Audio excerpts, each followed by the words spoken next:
Hello and welcome back students to AIB Education and Study with Anas sir. Today I will be starting class 12 political science last chapter of second book भारतीय राजनीति में नए बदलाव। आज की इस class के अंदर हम बेसिकली ओनली वन इज हम इंपॉर्टेंट टॉपिक ही कवर करते आ रहे हैं और वो भी इंपॉर्टेंट चैप्टर में। लास्ट टाइम जो मैंने वीडियो डाली थी उसके अंदर मैंने सेकंड बुक का ही फर्स्ट चैप्टर था राष्ट्र निर्माण की चुनौतियां, उसको मैंने एक वन शॉट के द्वारा जितने भी इंपॉर्टेंट टॉपिक थे वो आपको समझा दिए थे।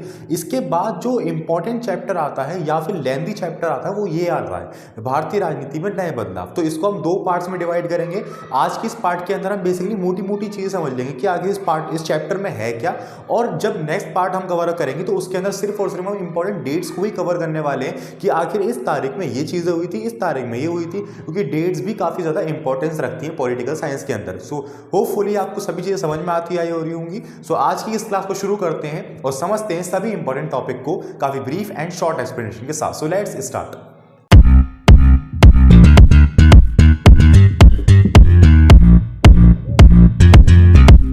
स्टूडेंट शुरू करते हैं अपनी क्लास को और समझते हैं सभी टॉपिक्स को काफी ब्रीफ एंड शॉर्ट एक्सप्लेनेशन के साथ। तो देखिए हम बात कर रहे हैं भारतीय राजनीति में नए बदलाव। तो भारतीय राजनीति के अंदर हमारे पास टॉपिक आता है कि भारतीय परिदृश्य में गठबंधन सरकार, यानी इसके अंदर हम ओवरऑल हमने देखा कि सरकारें आई गिरी, यानी गठबंधन सरकार का दौर आया।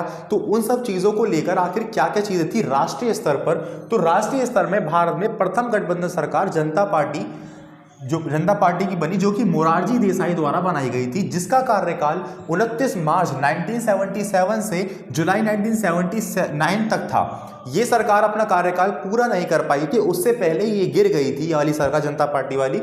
देन इसके बाद भारतीय जनता पार्टी के नेतृत्व में राष्ट्रीय जनतांत्रिक गठबंधन की बनी, जिसके प्रमुख कौन थे, जिसके प्रधानमंत्री थे हमारे अटल बिहारी वाजपेयी। ये सरकार 1999 से 2004 तक थी और यही हमारी पहली गठबंधन सरकार थी जिसने भारतीय की राजनीति में पहला अपना कार्यकाल पूरा किया था गठबंधन के अंदर रहकर। देन आफ्टर हमारे पास क्या हुआ, दूसरी गठबंधन सरकार संयुक्त प्रगतिशील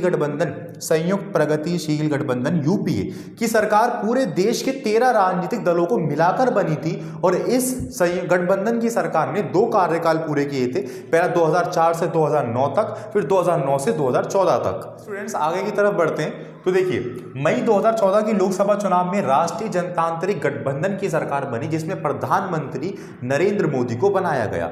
इसके बाद हमें टॉपिक मिलता है मंडल मुद्दा। तो हमने जब चैप्टर स्टार्ट किया था तो मंडल मुद्दा मैंने आपको बताया था स्टार्टिंग के अंदर कि मंडल मुद्दा एक ऐसी ब्रांच है जो कि पिछड़े वर्गों का समर्थन करती है या फिर उनको फायदा पहुंचाने वाली सरकार की नीतियों का समर्थन करे और वो सरकारी नीतियों को बताए।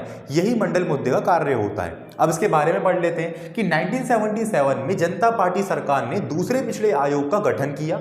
इसके अध्यक्ष विद्वेश्वरी प्रसाद मंडल थे। यह आपको याद रखना है, इनके अध्यक्ष कौन थे, विद्वेश्वरी प्रसाद मंडल। इन्हीं के नाम से इसका नाम जो था मंडल आयोग पड़ा, यह भी माना जाता है। अब मंडल आयोग की मुख्य सिफारिशें क्या थी, जैसे कि हमने समझा कि मंडल आयोग क्या करता है, पिछड़े वर्गों का समर्थन करता है, सरकारी नीतियों को लागू करने की कोशिश करता है कि इनके ऊपर इनको फायदा पहुंचाने वाली सरकारी नीतियां बने। तो इसकी कुछ सिफारिशें ऐसी प्रकार थी कि अन्य पिछड़ा वर्ग यानी ओबीसी के लोगों के लिए सरकारी नौकरियों में 27% आरक्षण होना चाहिए। ये इसकी पहली सिफारिश थी। फिर भूमि सुधार में पूर्णता से लागू करना, यानी भूमि सुधार की जितनी भी हमने प्लानिंग बनाई थी कि नई टेक्नोलॉजी का यूज करना, नई सीड्स का यूज करना, सिंचाई के ऊपर ध्यान देना, उन सभी को अब किया जाए, ये उसकी सिफारिश थी।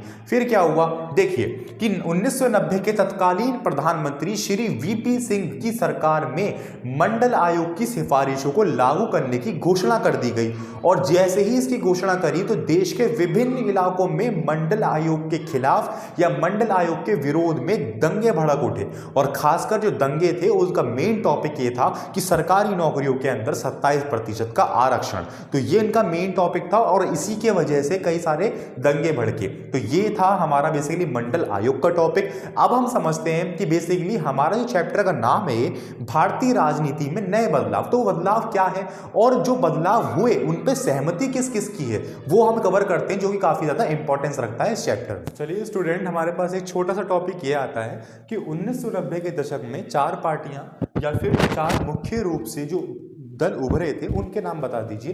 तो वो नाम कुछ इस प्रकार हैं। पहला तो हमारा कांग्रेस ही था, कांग्रेस, और उसके साथ में जो गठबंधन के दल थे वो उभर कर आए।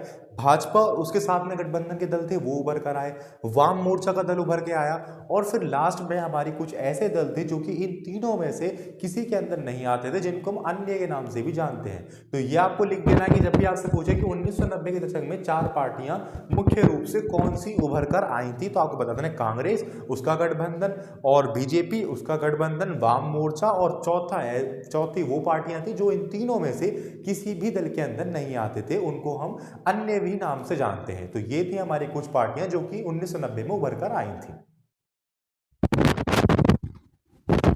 स्टूडेंट्स अब हम बढ़ते हैं कि भारतीय राजनीति में नए बदलाव का आखिर एक्चुअल मीन क्या है, और इन बदलावों पे किन किन की सहमति थी या किन किन राजनीतिक दल की सहमति थी। तो देखिए, भारतीय राजनीति में नए बदलाव यानी कि नई आर्थिक नीति आई।